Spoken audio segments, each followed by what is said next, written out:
Good morning, everyone. I'm Mark. Today I present my proposal of my research.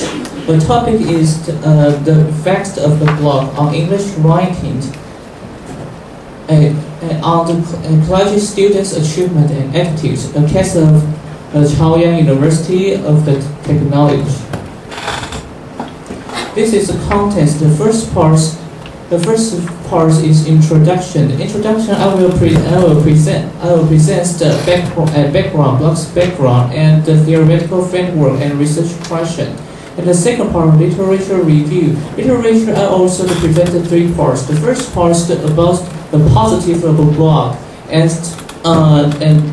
students and learners' attitude and the interactions through the blog. The final part is methodology. Methodology I will introduce to my procedure of my research paper.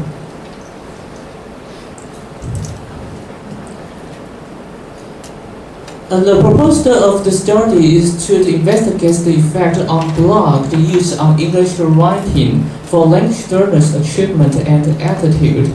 As my study will be investigated in questionnaire and 7 bipolar questionnaire for students' attitude.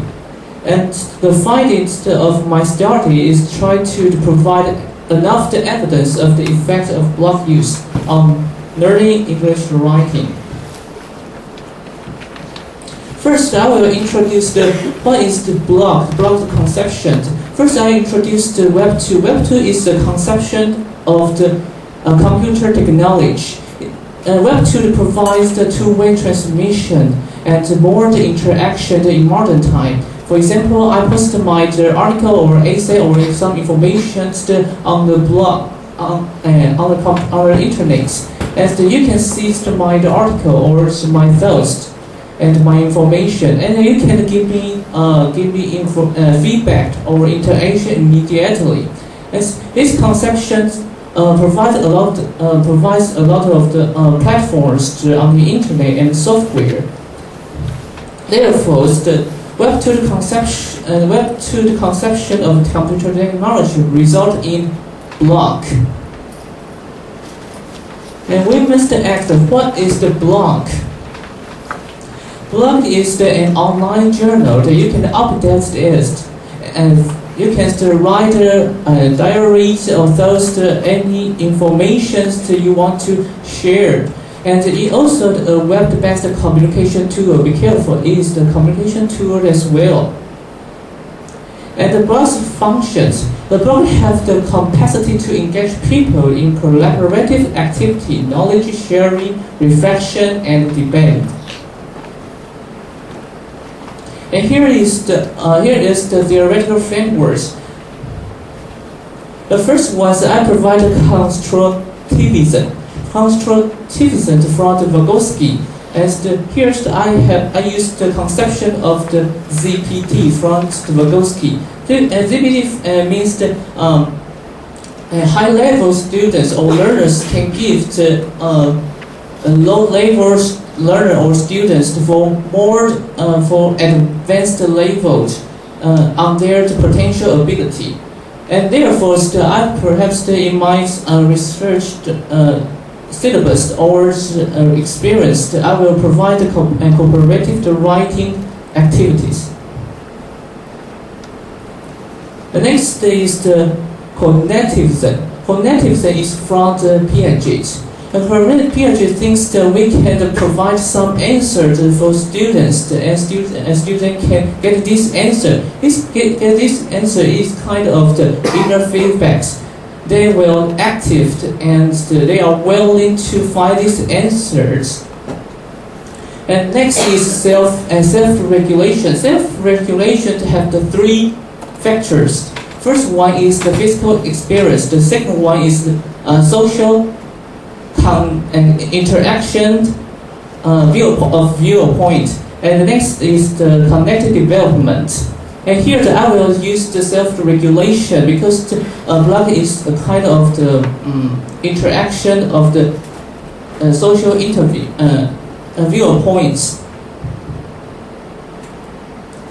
The next is humanism. A blog can still provide a non-threatening environment. Sometimes we can post our idea or thoughts on the blog. It is different from the classical classrooms. Classical classroom, perhaps you will feel so shy. You can, so afraid to answer to question. But use the blog, you can post your idea and your thoughts on the internet to share your ideas and thoughts.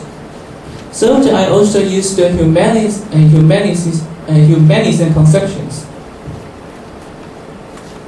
This is my research question. Research question 1. This question is my study to focus on. Is there a difference in students' achievement between the blog users and non-users? And question 2. Does blog used on English writing affect students' attitude and intention to use blog writing in the future? This part out includes the students' attitude about their creativity, their analysis for English writing. And the research question 3.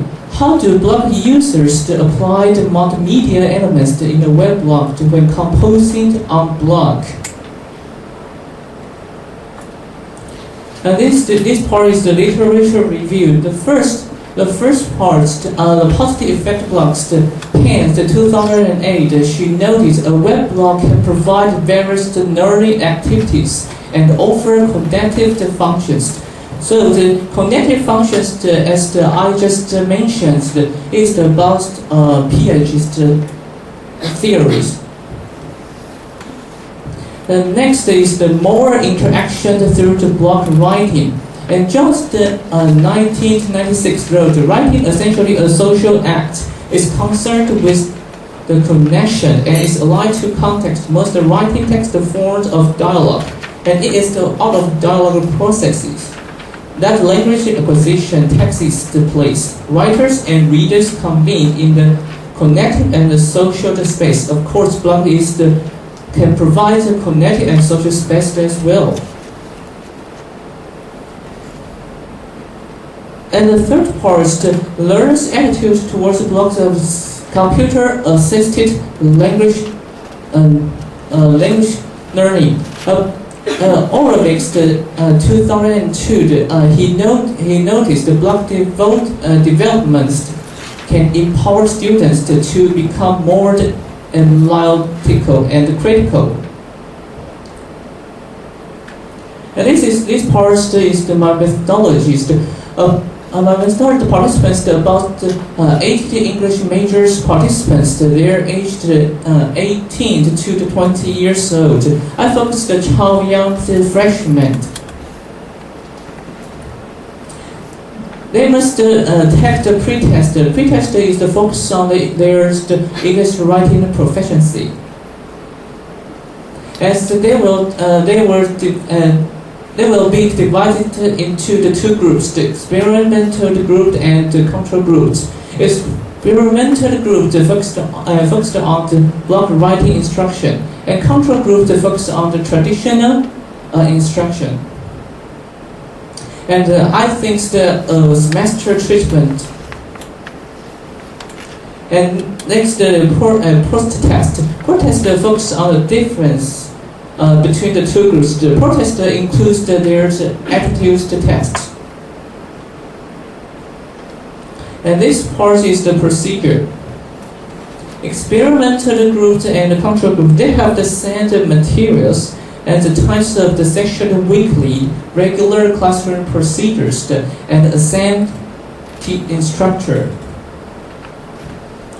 But the experimental groups, they use the web blog writing and blog writing instruction. Control groups use the pen-pale writing and traditional instruction. And this is my presentation. Thanks for your attention.